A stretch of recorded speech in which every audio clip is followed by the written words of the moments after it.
महर्षि वाल्मीकि जी कहते हैं, भरद्वाज जी, भगवान के अंतर्धान होने पर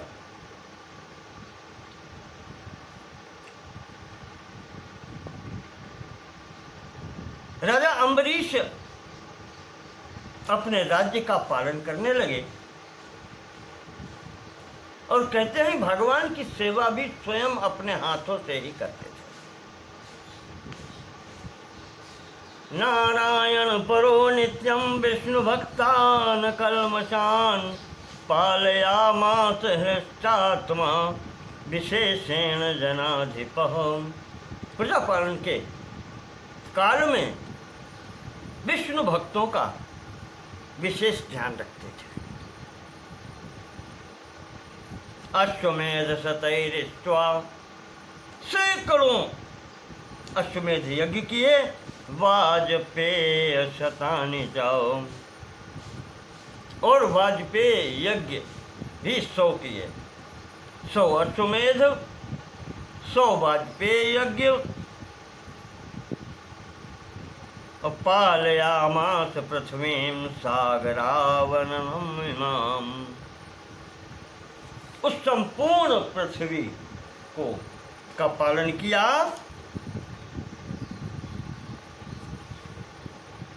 सागर पर्यंत, सागरावरणम, सागरावरणम इमाम, इमाम पृथ्वी, संपूर्ण पृथ्वी जो समुद्र से घिरी है उसका पालन किया। गृहे गृहे हरितस्थौ, घर घर में भगवान के मंदिर थे। वेद घोषो गृहे गृहे, प्रत्येक घर से वेद ध्वनि आती थी।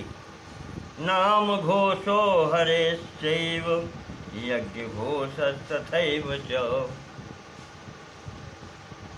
भगवान के नाम का घोष होता था, भगवान के नाम लिए जाने की आवाज आती थी।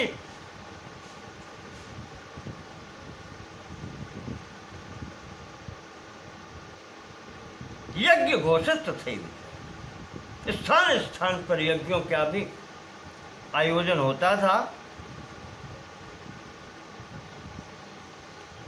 फलस्वरूप हुआ क्या, जब इतने अच्छे कार्य होते थे,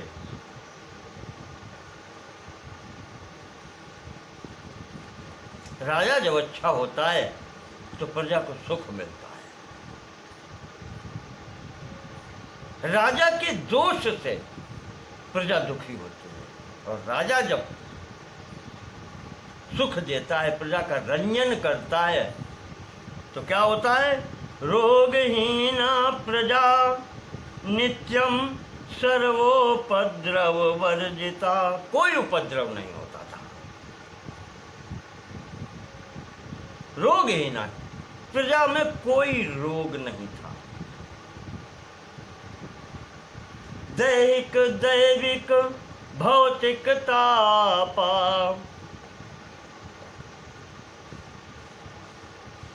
राम राज काहू नहीं व्यापा, बिल्कुल वही स्थिति है यहाँ। इस प्रकार से महाराज अम्बरीश जी अपना शासन चला रहे थे।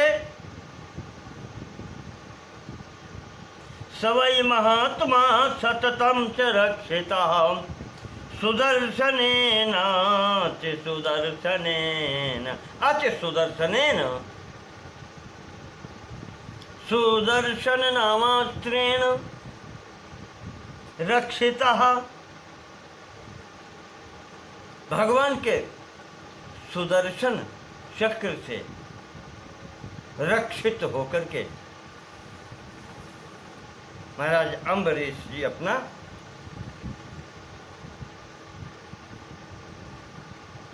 समुद्रावधि सतताम महीम सुपालयामास, सुंदर प्रकार से पालन करते थे अपनी प्रजा का। ये प्रक्रिया चलती रही। वाल्मीकि जी कहते हैं कि भरद्वाज जी, एक बार की घटना है, अम्बरीश जी का विवाह हो गया। पिताजी चले ही गए थे तो विवाह भी हो गया था, राज्याभिषेक भी हो गया था।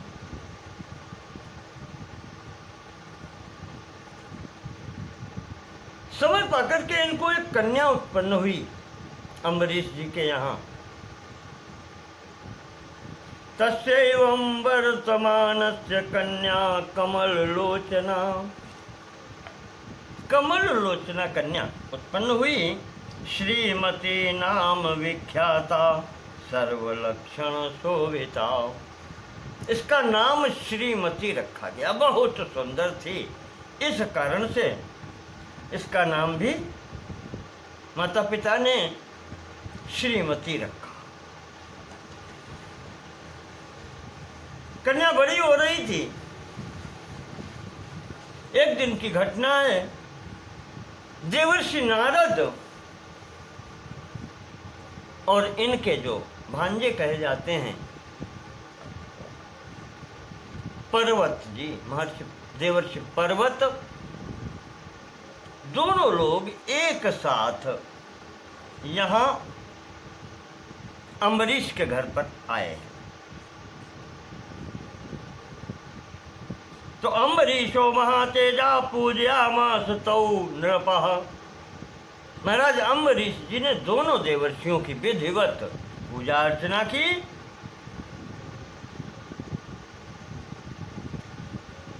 स्वयं प्रणाम किया और पुत्री को बुला करके उससे भी प्रणाम करवाया। बड़ी देर मुनि रहे निहारी, उस सुंदरता देख करके नारद जी एकटक देख रहे हैं। कहने लगे, राजन ये कन्या तुम्हारी है?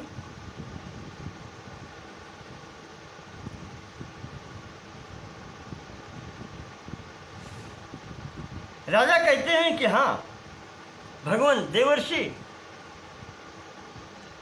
ये कन्या रत्न मुझे प्राप्त हुआ है पुत्री रूप में।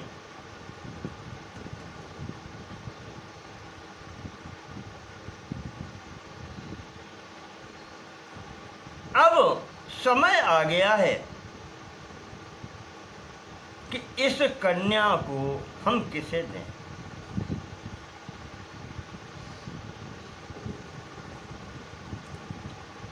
संपूर्ण लक्षण संपन्न है।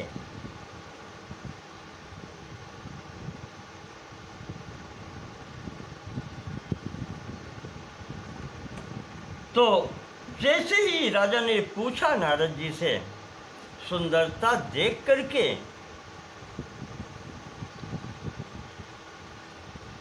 वाल्मीकि जी कहते हैं कि भरद्वाज जी, नारद जी के मन में ये इच्छा आ गई, ये कन्या मुझे प्राप्त हो जाए। और यही स्थिति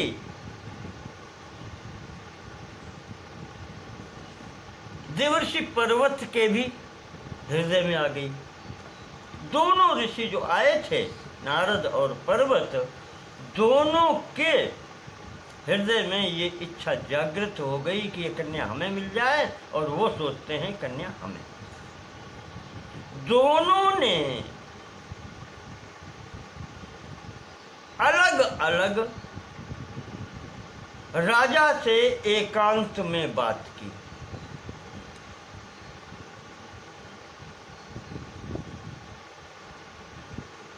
रहस्याहुई धर्मात्मा मम देहि सुतामिमाम, रहस्य आहुई, एकांत में बुला करके राजा से कहते हैं कि राजन ये कन्या हमें दे दो, हम विवाह करेंगे। दोनों ने कहा। अब राजा क्या करे? तो राजा बोले कि महाराज एक मत कर लो अपना, किसे चाहिए? एक कन्या दो के साथ विवाहित नहीं हो सकती। उभौ भवन्तौ कन्या में प्रार्थयानौ कथौ कथम त्वहं करिष्यामि महाप्राज्ञौ। दोनों लोगों को हम एक कन्या कैसे दे सकते हैं, कैसे दे पाएंगे? महाराज ये तो विचार करो। इसलिए राजा ने सोचा अब क्या करें, जिस एक को नहीं देते वो श्राप देगा,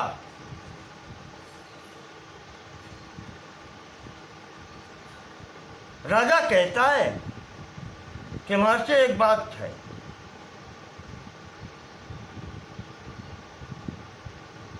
आप दोनों में से मेरी कन्या जिसको चुन लेगी, जिससे विवाह करने को कहेगी, हम उससे विवाह कर देंगे। महाराज, एक कन्या दो को नहीं दे सकते। दान एक को ही दिया जाता है, आप ध्यान रखिएगा। जिसे गोदान के भी संबंध में आता है। गृह मकान बना करके देने के संबंध में उसमें भी आता है। एक गाय या एक घर, ऐसी कुछ स्थितियां हैं। ऐसे कन्या बहुत से लोगों के समूह को नहीं दी जाती हैं, ये दान एक को दिया जाता है, पात्र को।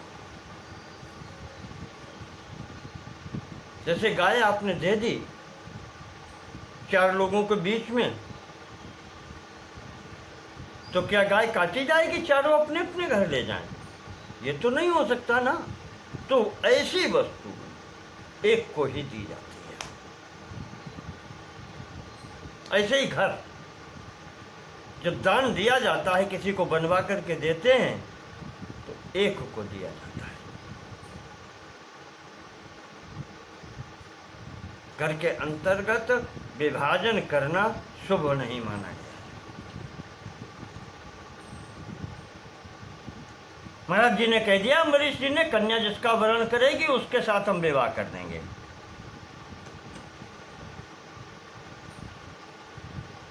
कहा ठीक है। इधर ही देवर्षियों ने सोचा क्या करें।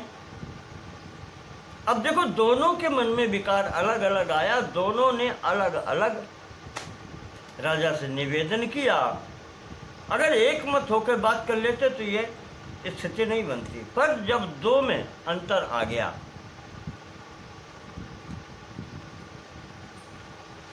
ये दोनों अलग अलग भगवान विष्णु के धाम वैकुंठ पहुंच गए रात में ही। दिन में ये बात हुई, ये पहुंच गए। सब पहले प्रवेश हुआ नारद जी का। अब देखें आप, ये दोनों अब अलग अलग बात कर रहे हैं। अम्बरीश से भी अलग अलग बात की और भगवान नारायण के समक्ष जाकर भी अलग अलग बात कर रहे हैं। नारद जी वहां पहुंचते हैं और कहते हैं, रहसि त्वां प्रवक्ष्यामि नमस्ते भुवनेश्वर। हम एकांत में आपसे कुछ प्रार्थना करने आए हैं। प्रभु,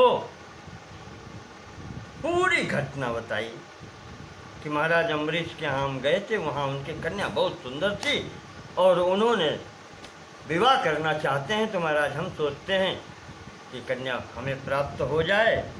पर भगवान ने पूछा, कठिनाई कहाँ है? कहा, कठिनाई और कोई नहीं महाराज। अम्बरीश जी ने कहा है, पर्वत मेरे साथ में थे, मेरे साथी, उन्होंने भी वो कन्या मांग दी। तो राजा ने एक शर्त रखी कि मेरी कन्या जिसको वरण कर लेगी, हम उसके साथ विवाह कर देंगे। शिव पुराण में नारद मोह की कथा में अलग है, ऐसे ही गोस्वामी तुलसीदास जी ने लिखा है, अलग है। वहाँ नारद जी अकेले हैं, यहाँ 2 लोग हैं, नारद देवर्षि और पर्वत। नारद जी कहते हैं, महाराज हमें आपकी दया है, बहुत ठीक है, हमें और कोई चिंता नहीं है। वो साथ में जो हमारे पर्वत हैं, कहा उनका मुंह बंदर जैसा बना दीजिए।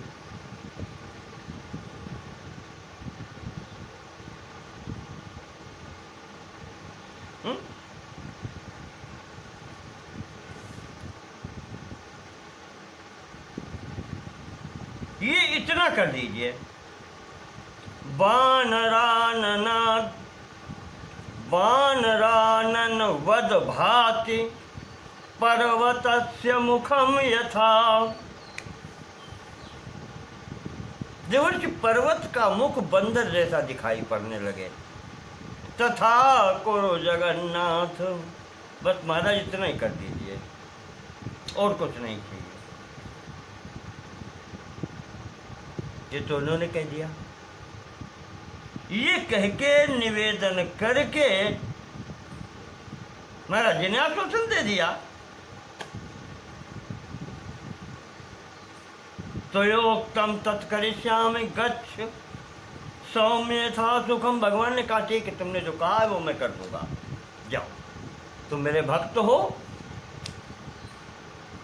नारद जी चले गए तब देवर्षि पर्वत जी ने प्रवेश किया। पर्वत जी ने जो प्रवेश किया है, इन्होंने भी यही निवेदन किया कि महाराज वो कन्या हम प्राप्त करना चाहते थे और नारद जी उसमें बाधा बन रहे हैं। भगवान कहते हैं तो क्या हो? पर्वत जी ने कहा कि महाराज और तो सब ठीक है, नारद जी का मुख बंदर जैसा कर दीजिए। इन्होंने भी वही मांग लिया बदले में।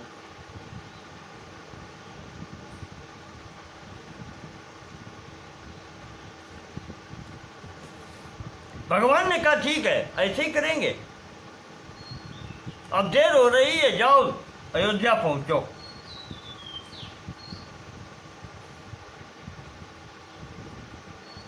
तच्छ्रुत्वा भगवान विष्णु तयोक्तम च करोमि वै गच्छ शीघ्रम अयोध्याम त्वं मां वादेर नारदस्य वै। नारद जी गए हैं, तुम भी पहुंचो वहां, जो कहा है वैसे ही होगा। दोनों लोग पहुंच गए। अगले दिन अम्बरीश जी ने वही स्वयंवर जैसा विधान कर दिया। व्यवस्था होने लगी। समय आने पर स्वयंवर काल आया और काफी लोग भी आए थे, राजा भी आमंत्रित किए गए थे। पर यहाँ पर बात दो के बीच की थी। देना इन्हीं दो में से किसी को है जिसको कन्या वरण कर लेगी।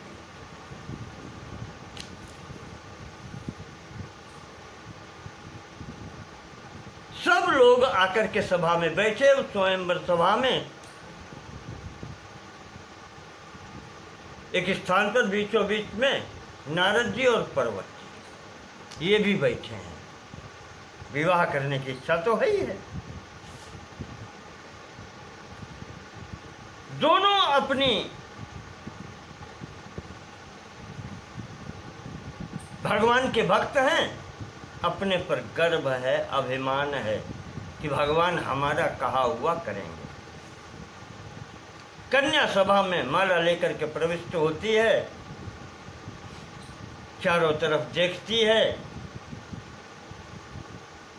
पिताजी ने कन्या को बतला दिया था कि बेटा, इन दो महात्माओं ने मांग की है, दोनों अच्छे हैं, देवर्षि हैं, जो तुम्हें अच्छा लगे उसको वर्ण करो, उसको हम दे देंगे। तो कन्या जब देखती है, नारद जी को वरदान देने के आधार पर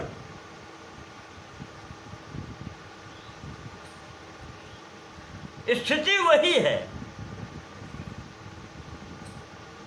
रहस्य किसी ने नहीं जान पाया। वो जो स्वरूप ऋषि कन्या, वो राजा की कन्या देख रही है, केवल और कोई नहीं।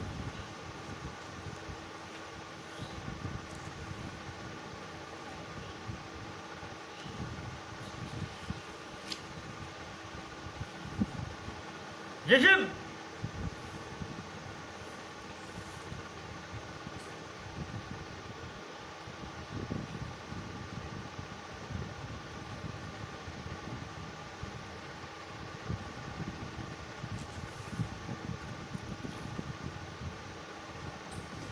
काहुन लखा सुचरित विशेखा, सो स्वरूप नप कन्या देखा, मरकट बदन भयंकर देहि देखत हृदय क्रोध भाते। बहुत क्रोध आया, स्थिति देखी तो राजा पूछते हैं कि बेटा तुम्हारी क्या इच्छा है, तुम क्या सोच रही हो। सामने मुनीश्वर बैठे हैं दोनों, जो अच्छा लगे जिसको चाहो उसके गले में वरमाला डालो।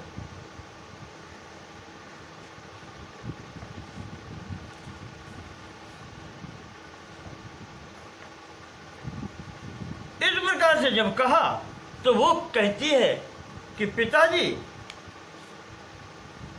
यहां तो हमें कोई माला पहनाने वाला अच्छा दिखाई ही नहीं पड़ता। अनयोरेकमुद्दिश्य, ये जो दो आप बता रहे हैं इन दो में से एक किसके गले में जयमाला दें। इमौ तु वानरा ननौ, दोनों बंदर हैं ये। मुनि श्रेष्ठ न पश्यामि, हमें तो कोई श्रेष्ठ मुनि नारद या पर्वत दिखलाई नहीं पड़ते हैं। पर महाराज एक बात है पिताजी, एक स्थिति है,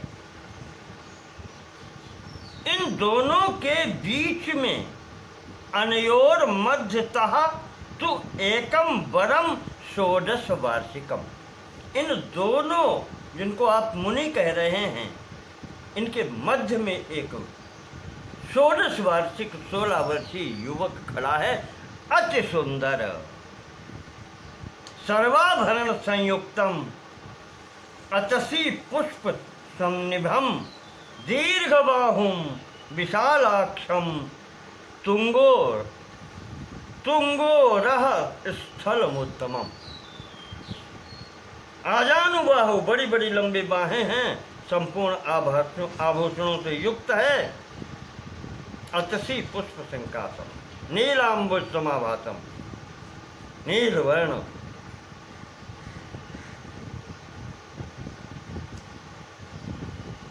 ऐसा व्यक्ति हसंतम माम समालोक्य दक्षिणम च प्रसाद वही, और वो मुस्करा करके मुझे आकर्षित कर रहा है, बाहां उठा करके बुला रहा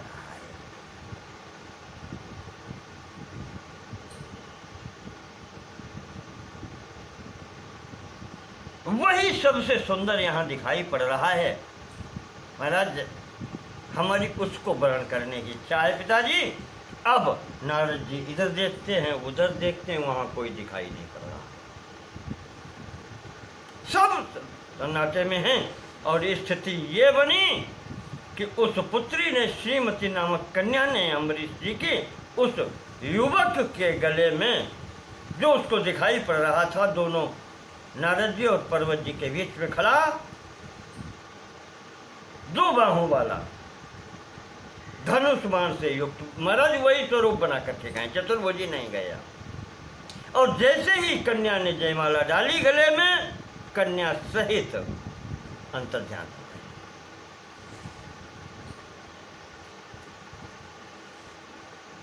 गई। ये स्थिति जब आई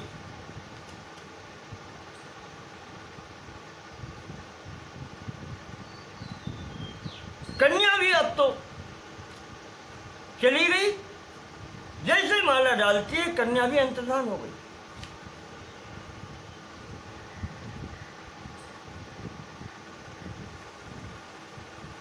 अब दोनों मुनि बैठे विचार करते हैं कि ये हुआ क्या।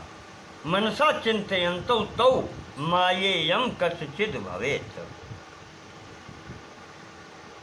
दोनों विचार करते हैं कि यह किसकी माया है, कौन ऐसा मायावी है जो हमारे मध्य में से कन्या को उठा ले गया, चुरा ले गया। तस्करों, कौन तस्कर है वो। और फिर दोनों ने विचार करके निष्कर्ष निकाल लिया कि भगवान के सिवाय अन्य कोई नहीं हो सकता। मायावी तस्करो नूनम स्वयं एव जनार्दन।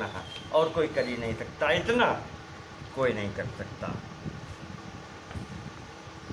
यहां से उठ करके दोनों ऋषि चलते हैं, देखेंगे। अच्छा,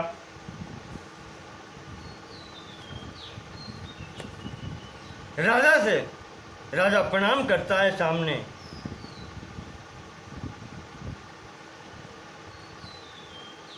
राजन, तुमने हमें धोखा दिया।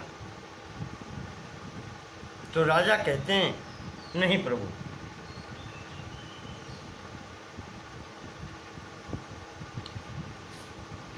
हमने कोई धोखा नहीं किया। कन्या ने जो देखा, और मैंने आपसे कहा था जिसको कन्या वरण करेगी हम कन्या उसे दे देंगे। स्थिति तो वही बनी, कन्या ने जिसको वर्ण किया वो लेकर के चला गया। अब हम उसमें क्या कर सकते हैं?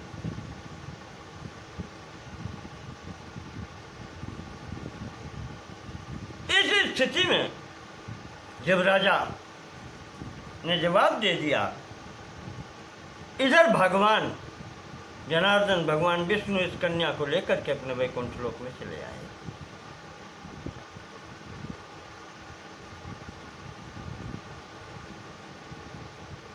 वहां ये दोनों ऋषि अब वैकुंठ लोक में पहुंचते हैं। दी हूं सात की मरी हूं जाई, जगत मोर उपहास कराई।